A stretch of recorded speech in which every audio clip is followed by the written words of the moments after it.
É um tema um tanto técnico, mas muito importante para todos nós, que somos trabalhadores, de alguma forma, trabalhamos numa empresa que pode ser micro, né? Ou só micro, ou só micro, enfim, eu estou brincando, mas sabe, em todos os tamanhos, até pessoas que trabalham em grandes empresas multinacionais e vão sempre estar diante dos desafios da motivação, do engajamento, de conhecer realmente para onde que essa empresa está indo. Às vezes o gestor sabe, mas quem trabalha não entendeu, não abraçou, não foi passado efetivamente para ele qual o propósito daquela empresa, onde que ela quer chegar, o que que ela quer alcançar.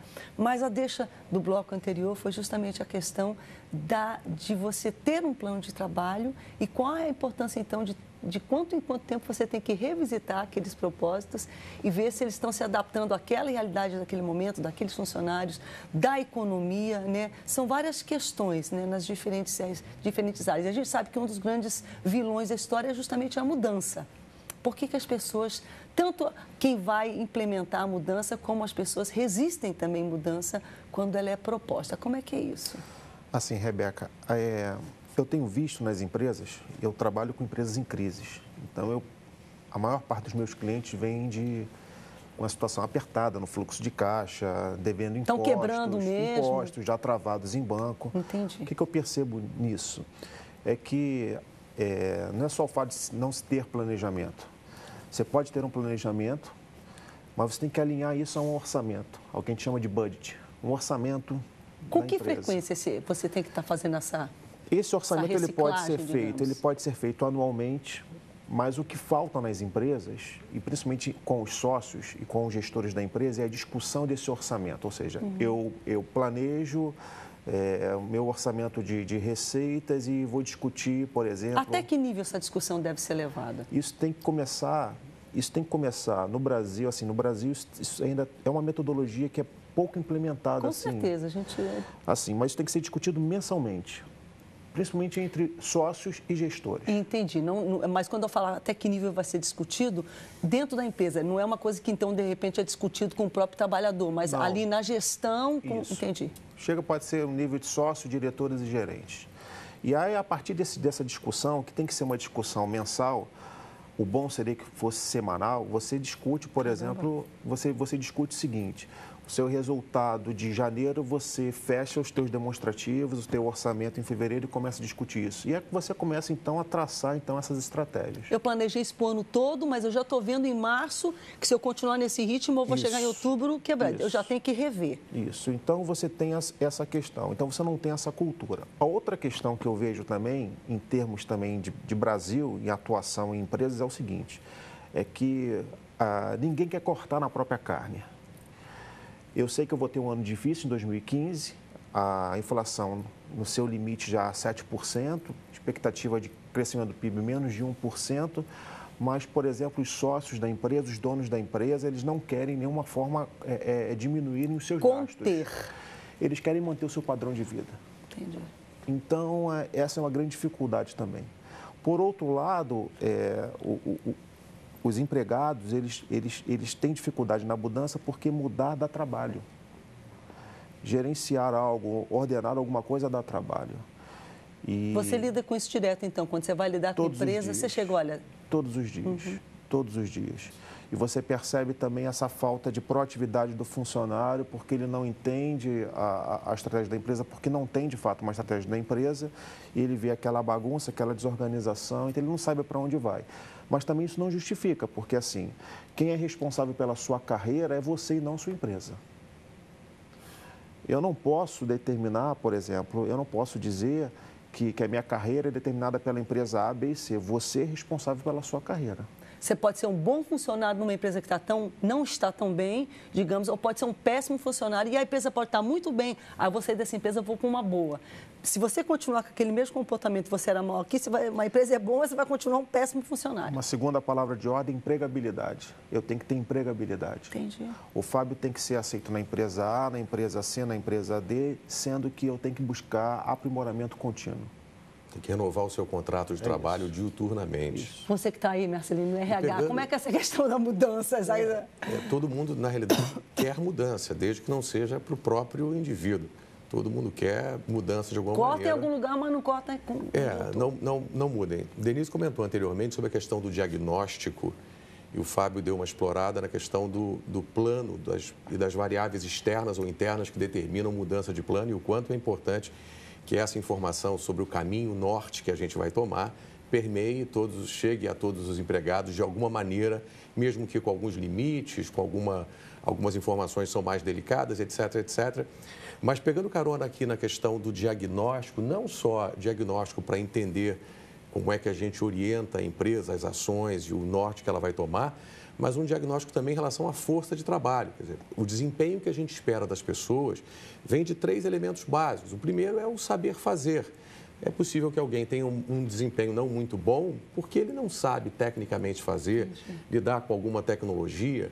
O segundo é o querer fazer. Tem gente que sabe fazer ou não sabe fazer. Querer fazer. E eventualmente não quer. E o querer fazer bate muito na ideia da motivação, do engajamento, do compromisso, etc. E o terceiro item é o poder fazer. Nem todo mundo que sabe fazer quer ou pode, nem todo mundo que pode quer ou sabe.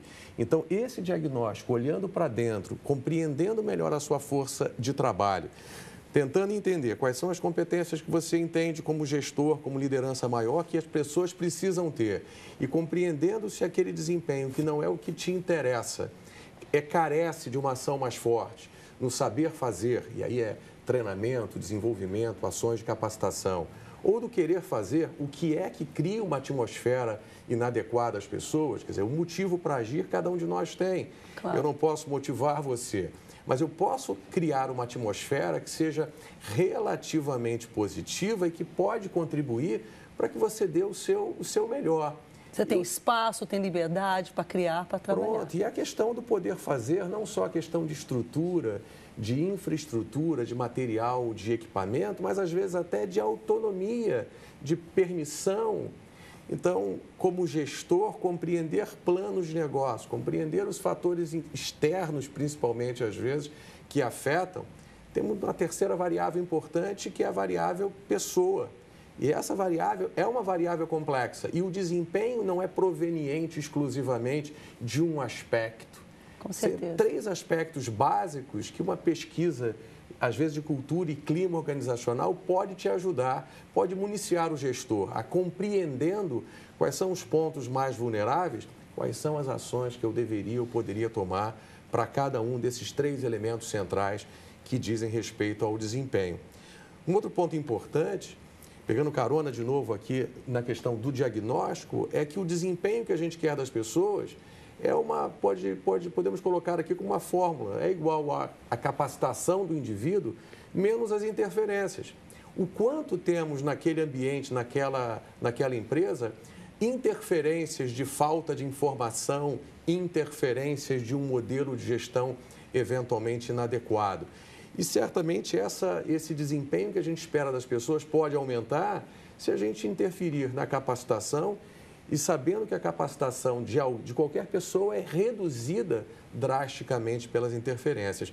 A falta de um cenário claro externo que cria um embaraço nas lideranças principais, isso traz como desdobramento, e o Fábio colocou muito bem, um embaraço para as pessoas também que se sentem perdidas e cria-se uma certa inércia nesse tal ambiente. Uma bolinha de neve, então há um clima, digamos, de um pouco de incerteza no ar. Se você não cuidar, aquilo permeia mesmo e... Se o gestor não deixar claro para as pessoas que, independentemente de cenários externos, ele tem o domínio pleno e que se esse não for o caminho, ele tem um plano A e tem um plano B, tá certo. E se o lucro até então vinha desse negócio, agora o lucro terá que vir daquele outro negócio. Às vezes uma legislação, o câmbio, como você inicialmente comentou, diversas variáveis podem interferir no plano de negócio inicialmente definido.